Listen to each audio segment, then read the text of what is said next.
নেক আমলের ওসিলা করে আমি আল্লাহ তোদেরকে আমার দয়ার জান্নাতটা দান করব। একবার জোরে বলেন সুবহানাল্লাহ। ভাই আমার বাবাজিরা, এত কিছু বলা বলেন কি, তাই 5 ওয়াক্ত নামাজটা ঠিকমতো পড়বেন, একদম নিজে পড়বেন, সন্তানদেরকে পড়াবেন, বাড়ির মেয়েদেরকেও তাগাদা দেবেন। কু আনফুসাকুম ওয়া আহলিকুম নার, নিজে আগুন থেকে বাঁচেন, আহলে পরিবারদেরকে আগুন থেকে বাঁচান।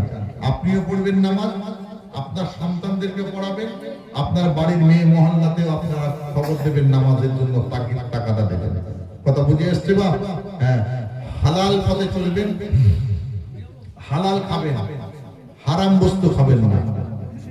হালাল উপার্জন করবেন, সৎ পথে উপার্জন করবেন, হালাল বস্তু খাবেন। রমজান মাস আসছে সামনে, 5 ওয়াক্ত আপনার রমজান মাসে 1 মাস রোজাটা ঠিক মতো রাখবেন।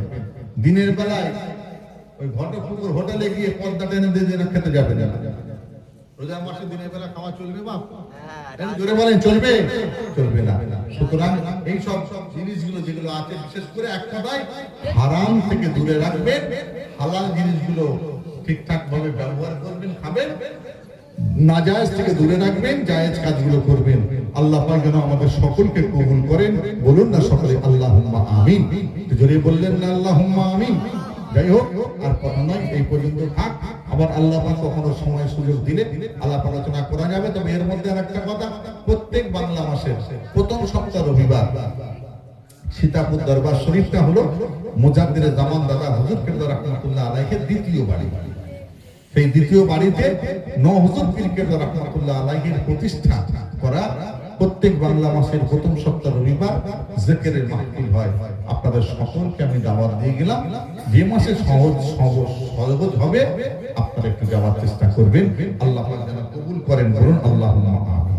আসেন সকলে দাঁড়িয়ে আমার আপনার নবীর প্রতি সালামের নজরানা পেশ করব। ইয়া নবী সালামু,